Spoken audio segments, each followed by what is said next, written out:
안녕하세요. 와이뉴스 이기자의 시사톡톡 이승현 와이뉴스 고문위원님을 모셨습니다. 안녕하세요, 고문님. 네, 안녕하세요. 네, 조금 더 산뜻하게 부탁드릴게요. 네, 안녕하세요. 좀 더 따뜻했나요? 네, 좋습니다. 감사해요. 오늘은 반려동물 보유세죠. 네, 네, 반려동물 보유세가 뭐죠? 아직 이제 확정된 거는 아니지만, 기본적으로 반려동물을 소유하고 있는 그 소유자에게 이름에서도 알 수 있듯이 부담금을 음, 부과하겠다, 세금을 부과하겠다라고 하는 음, 정책이죠. 네.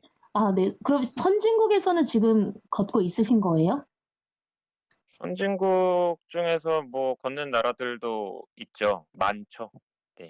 보니까 독일에서는, 최근, 독일에서야 워낙 오래됐고, 사실은 그래요? 네. 그쵸? 20kg 이상의 네. 견주가 이제 사육 허가를 네. 내주는데 평가를 받는다고 하네요.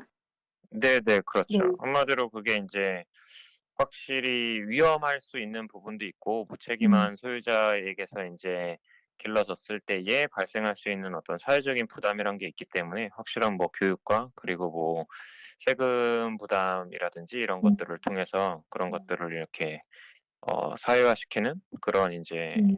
제도가 잘 갖춰져 있다고 볼 수 있겠죠. 근데 그게 예전에는 이제 전쟁 부담금이라든지 이런 것들에 사용되기도 했다고 하더라고요, 유럽에서는. 그래요? 그래서 네네. 그래서 돈을 충당하는 데 그런 식으로 한마디로 세금을 더 거두려는 한마디로 방법 중에 하나로서 그냥 도입이 된 측면도 있다고는 하는데, 사실 이후로는 그 이름은 똑같이 유지되더라도 그 목적과 그 쓰임새 자체는 용도 자체는 많이 인제 변화했다고 볼 수 있는 거겠죠. 영국에서는 보니까 1987년에 동물 보유세를 폐지를 했다고 하는데요.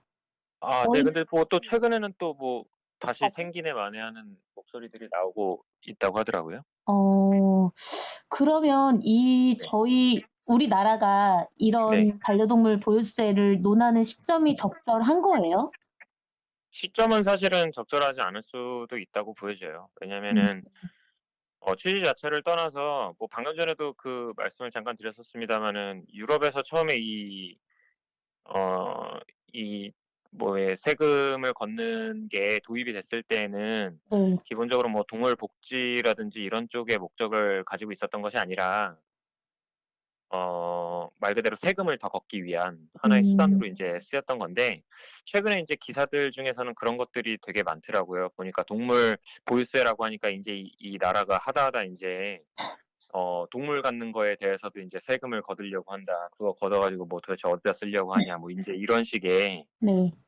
반응들이 굉장히 많고, 사실은 그 이름에서부터 그런 반응이 나오기에 굉장히 좋다고 봐요. 한마디로 음, 보통 어떤 정책이 나왔을 때 물론 인제 현명한 또 신중한 인제 유권자분들 같은 경우에는 다 주체적으로 알아보시고 어떤 정책인지 취지는 무엇인지 사례는 어떤 게 있는지 찾아보실 수도 있겠으나, 많은 경우에는 사실은 그 직관적으로 판단하기 마련이잖아요. 그런데 네. 인제 "세금이 하나 더 늘어났다."라고 하는 거. 그러니까 사람들이 요즘에 반려동물을 많이 키우는 거를 틈타서 음, '세금을 더 거두려고 하는 거다.'라고 음, 하는 생각을 갖기에도 좋고, 그런 거를 언론이나 정치권에서 부추기기도 되게 좋다는 생각이 사실은 들더라고요. 음, 그래서 사실은 시기적으로 봤을 때는 뭐라고 해야 될까? 동물 복지의 어떤 그 인식 수준이라든지 아니면 세금에 대한 인식 수준이라든지 이런 것들이 충분하게 우리 사회가 인제 성숙했느냐를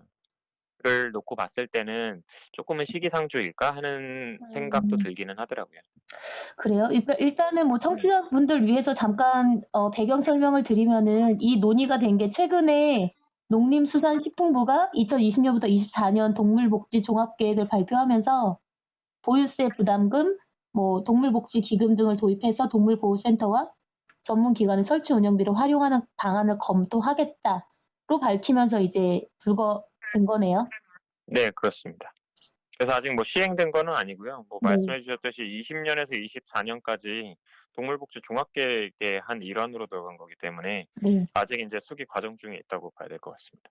근데 이게 그러면 늘어나는 유기동물 때문에 이런 보유세가 준비를 준비가 돼야 되는 건가요? 뭐 그런 측면도 확실히 있다는 거죠. 그러니까 유기동물을 그러니까 수용을 해서 뭐 가능한 인제 뭐 안락사시키거나 그런 것이 아니라 뭐 이렇게 사람들이 인제 와서 분양을 해 가든지 하는 데 있어서도 시설이 필요한 거고, 건강 관리라든지 무슨 뭐 각종 인제 문제들을 음. 이렇게 예방하는 그런 네. 데에도 다 당연히 돈이 들어가는 거고, 뭐 독일 사례 말씀하셨듯이 인제 특정한 어떤 동물을 키우는 데 있어서, 반려동물을 키우는 데 있어서 필요한 어떤 교육이 됐든 아니면은 뭐 인식 수준을 높이기 위한 뭐 캠페인을 지는 뭘 하든지 간에 사실은 다 돈이 드는 것들이라서, 그렇죠. 그런 부분에 있어서의 재원 마련을 가능하면은 인제 반려동물을 키우기로 선택한 그런 음. 분들로부터 일정한 부담금을 걷어서 음. 사용하겠다라고 하는 취지로 이해하시면 될 것 같습니다. 아 이게 근데 반대 목소리도 만만치가 않아요. 뭐 고모님 아시겠지만 뭐 청취자분들도 이미 아시고 계실 거라고 생각을 합니다만 네네. 반대 목소리는 좀 어떻습니까? 반대 목소리는 뭐 역시 그 세금 부담을 음. 어 높이기 위한 음 그냥 그런 과정으로만 이해했을 때 보통 불만의 목소리가 많이 나오는 것 같기도 하고요. 그리고 또 하나 실리적인 이유를 따져 봤을 때는 인제 그런 식으로 인제 세금을 물게 되면은 오히려 인제 '유기되는 동물들이 더 많아질 거다.'라고 어 하는. 그래요? 네. 왜요? 아무래도 인제 세금이 부담되면은 뭐 인제 그냥 버린다든지 하는 일들도 어. 생길 수 있는 아. 거고. 아. 아이고. 네. 참. 그런 걱정을 하는 경우들도 있더라고요. 네. 음. 그럴 수 있겠네요. 네. 이게 유사 사례라고 하기엔 좀 그렇지만 네. 그 대형견 입마개부터 시작이 됐잖아요.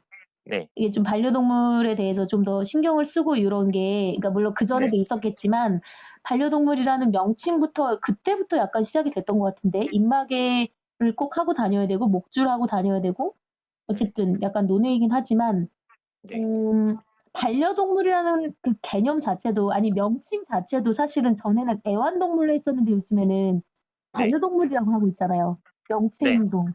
반려의 뜻이 뭐예요, 고모님?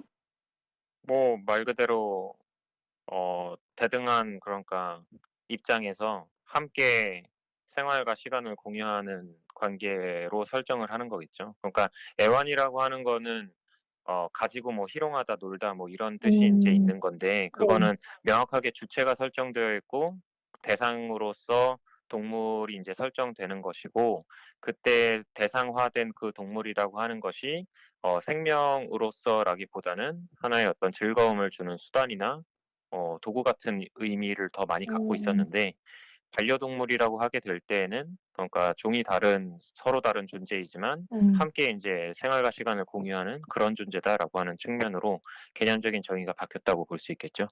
근데 사람들이 왜 반려동물을 키운다고 해야 돼, 같이 산다고 해야 돼, 요즘에는 뭐 모시고 살잖아요, 그래서 반려동물을. 집사라는 표현도 굉장히 많고 뭐. 그러니깐요. 네. 그러니까 네. 이게 근데 너무 약간 네. 어 아이러니하다고 그래야 되나? 음. 그러니까 그전에는 네. 어 저희 집안의 중심이 가장이었잖아요. 네네. 남자 가장이었다가 이제 네. 아이로 갔다가 그 중심이 네. 이제는 반려동물로 옮겨간 것 같아요. 그러니까 이건 느낀적인 느낌이 약간? 아. 그래서 사람들이 네. 반려동물을 뭐라고 해야 돼? 네. 같이 사는 이유? 키우는 이유가 음. 뭐라고 보세요? 부모님은? 글쎄요. 아마 뭐 정서적인 이유도 있겠고 뭐 문화적인 이유도 있겠고, 뭐 결국에는 뭐 사실은 경제 수준이 높아지고 음. 삶의 여유가 그만큼 생기고 하니까 사실은 할 수 있는 일 중에 하나라고 사실은 보여져요. 아 그래서 그래요? 인제 그렇죠. 그리고 인제 1인 가구도 굉장히 많이 음. 증가하고 가족이 인제 예전 에 비해서 훨씬 더 규모가 작아지고, 네. 그리고 인간관계로부터 오는 어떤 스트레스나 이런 것들을 쪼끔 피해서 음. 관계를 맺으면서도 쪼끔은 오히려 인간으로부터 오는 스트레스가 덜한 그런 관계를 지향하는 그런 음. 인제 풍토도 있는 것 같고, 뭐 다양한 측면에서 설명이 가능할 것 같긴 해요. 이 인간이 참 아이러니하지 않아요? 어떨 때는 본인을 되게 이해해 주기를 바라지만 어떨 때는 전혀 말도 못 알아듣는 이런 반려동물한테 애교를 본인이 떨면서 그러니까 뭐 정확하게 얘기하자면은 네. 사람은 이해받기를 바란다기보다는 자기가 원하는 방식으로 이해받기를 바라는 거겠죠. 그러니까 오. 네, 네. 그러니까 인제 사람은 근데 그렇지가 않잖아요. 다 개별적인 주체들이다 보니까 음. 내가 꼭 원하는 방식으로 자기를 이해해 주지는 않아서 음. 그게 스트레스로 다가오기도 하는 것 같고 뭐 그런 것 같습니다. 청와대 보니까 반려동물 보유세 추진 절대 반대합니다. 이렇게 나와 있네요. 마감이 됐고요. 20년 2월 15일이니까. 오늘이 음. 그리고 음. 보니까 23,815명이 참여를 하셨네요. 그렇군요. 찬성하세요? 저 같은 경우는 사실은 뭐 보유세를 걷는 거에 대해서는 기본적으로는 방향은 찬성하는 입장인데요. 네. 어. 네, 어떤 점에서 인제 반대의 우려 목소리가 있는지도 사실은 뭐 이해 못하는 바는 아니고요. 저는 네. 개인적으로 그렇게 생각을 해요. 그러니까 '세금에 대한 인식도 많이 쪼끔 다르지 않나.' 하는 생각을 하기도 해요. 저는 음. 기본적으로 세금이라고 하는 게 물론 우리나라에서는 뭐 그러니까 "세금을 다 내면 바보다." 막 이런 얘기도 제가 심지어는 듣기도 했는데 그래요? 전 나 바보였네. 그 네. 말이 너무 쪼끔 안 좋게 들리더라고요. 그러니까 좋은 말은 아니죠. 세금이라고 하는 게 물론 저희 의무인 거는 맞지만 음. 그 의무라고 하는 게 사실은 쪼끔 다르게 생각해 보자면은 자기 목소리를 낼 수 있는 하나의 자격 조건이라고도 전 생각을 하거든요. 그래서 음.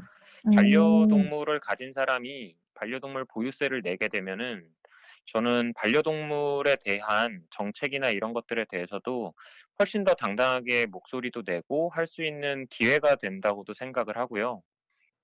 그리고 결국에는 이 취지 자체가 그냥 세금을 걷어서 다른 데다가 쓴다는 게 아니라 뭐 정책 뭐 요번에 인제 그 뭐 정부에서 인제 동물 종합 복지 대책안이라고 해서 인제 발표한 네. 것도 있는데 다운받아서 볼 수도 있거든요. 네. 그런 걸 보면 알 수 있지만 사실은 뭐 동물 보호 그리고 복지 인식 개선이라든지 그리고 뭐 유기동물이나 뭐 학대받는 동물에 대한 음. 어떤 보호 수준을 높인다든지 그리고 뭐 복지를 개선하고 그리고 뭐 동물 실험 윤리성 같은 것들도 제고하고 뭐 이런 다양한 데에다가 인제 돈을 쓰겠다는 거기 때문에 그리고 그런 것들은 기본적으로 어 반려동물의 이름에서도 알 수 있듯이 우리가 여러 인제 다양한 존재들과 동물들과 함께 인제 살아가는 평화로운 사회 구현을 위해서 필요한 것들이잖아요.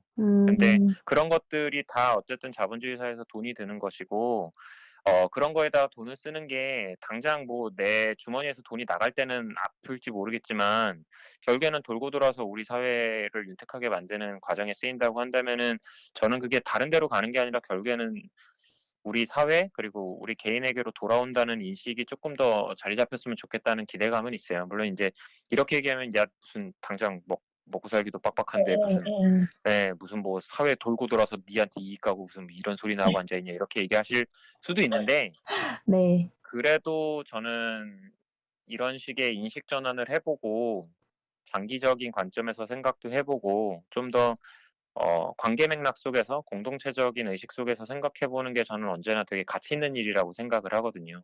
음. 예. 근데 유기동물이 좀 늘어날 거라는 염려도 아까 고모님께서 잠깐 짚어 주신 것 같긴 한데 네. 그런 염려도 있어요. 돈 드니까 분명히 그냥 있을 거예요. 네. 이참에 네. 그냥 네. 네. 일단은 보유세를 만약에 걷으면 이게 뭐라 그래 종이랑 금액이 문제인 거잖아요. 네네. 예예. 뭐 그래서 뭐 어떤 기사 보면 뭐 "앵무새도 걷냐." 뭐 이러는데 음. 앵무새도 반려동물 맞지 않나요? 그쵸. 네. 네. 굉장히 오래 살고 굉장히 똑똑하고 네. 그럼 충분히 모든 반려라는 종에 이름의 걷어야 되는 건가? 뭐라고요? 모든 종에 다 이런 아. 세금을 걷어야 되는 걸까요? 모든 종이 음. 글쎄요. 기본적으로 자기가 반려동물이라고 생각한다면은 등록을 해야 되는 게 아닐까요? 그러니까 음. 가족 등록 아닌가요, 일종의? 음. 알겠습니다. 네. 어 네. 참 반려동물 네. 동물들은 좀 어떻게 생각하는지 궁금하네요. 그러게요. 이게 약간 예담이긴 한데 네. 예전에 네. 대선 후보로 나오셨던 분께 그 네. "동물들만이 뛰어놀 수 있는 공원을 만들자." 네. 이런 말씀을 제가 음. 드렸다가 약간 이상한 눈빛을 받은 적이 있어 가지고 아 그래요? 동물 복지가 좀 좋아졌으면 하는 생각은 듭니다. 뭐 그쵸. 그게 어쨌든 뭐 누구 이야기인지는 잘 제가 모르겠습니다만 네 뭐 우리가 동물을 어떻게 대하느냐가 뭐 그 사회의 수준을 아 뭐 네 보여준다는 맞아요. 뭐 그런 그렇죠. 유명한 말도 네네. 있다면서요. 그래서 맞아요. 그런 게 사실 맞다는 생각도 사실은 들거든요. 그래서 음. 우리가 뭐 이름만 바꾸는 게 아니라 사실은 진짜 반려하는 존재로서 우리가 생각을 한다면은 그들에 대한 복지도 당연히 필요한 거고 우리 인간에 대해서 복지 비용이 들듯이 사실은 그들에 대한 복지도 당연히 비용이 들 거라는 거를 알 수 있고 우리가 개인에게만 사실은 그 모든 거를 다 부담하게끔 하지 않고 사회가 그 부담을 나눠 갖고 있잖아요. 네. 그런 방식으로 저는 이 반려동물 보유세와 관련해서도 쪼끔은 더 의도적으로라도 의식적으로라도 쪼끔 더 다르게 생각해 보는 태도를 가져보는 것도 저는 뭐 '좋지 않을까.' 이렇게 조심스럽게 네 음. 얘기해 보고 싶네요. 네. 알겠습니다. 아직 결정된 거는 아니고 뭐 구체적인 음. 사안이 나온 것도 아니니까 추이를 지켜봐야 되겠죠? 네. 그렇게 해야 되겠죠. 아직 근데 이렇게 사실은 반대 목소리가 많고 한 거를 보면은 아마 이게 지금 상태에서는 쪼금 시기상조일 수도 있다. 뭐 세금이나 아까 말씀드린 것처럼 그 반려동물과 관련된 인식이라든지 혹은 뭐 유기되는 음. 동물의 실질적인 어떤 숫자에 대해서 사람들이 아직 잘 모르고 있는데 그런 거에 대한 어떤 인식이라든지 그리고 음. 뭐 안락사되는 동물들에 대한 어떤 인식이라든지 그걸 막을 수 있는 뭐 사회적 제도적 방안에 대한 어떤 대안 마련이라든지 이런 뭐 다양한 생각들을 쪼끔 더 폭넓게 알게 됐을 때야 사실은 도입이 가능하지 않을까 뭐 음. 이런 생각도 사실은 들긴 합니다. 네. 알겠습니다. 아주 회마다 이렇게 거듭하면서 느끼는 건데 그 고모님의 말씀이 참 "금과 옥조 같다."라는 느낌이 듭니다. 그래서 지금 지금 고모님 중앙 진출설 나오셨어요. 중앙 진출이요? 저희 짧게 그 네. 듣고 계실 K본부나 뭐 M본부 관계자분들께 한 말씀 해 주세요, 고모님. K본부와 M본부예요? 네. S본부도 뭐 S본부요? 네. 네. 그치. 없으시면 마무리할게요. 네. 그 방송들을 지금 안 보고 제 집에 TV가 없거든요. 아우 그래요? 네. 네. 그래서 그분들이 요새 어떻게 지내는지도 모르고 네 그분들이 어떤 잠시만요. 방송을 만드는지도 몰라서 아 할 말이 없네요. 할 말이 없다. 네. 알겠습니다. 마무리할게요. 네 알겠습니다. 감사합니다. 다음 주에 또 봬요. 네 감사합니다. 고맙습니다. 네.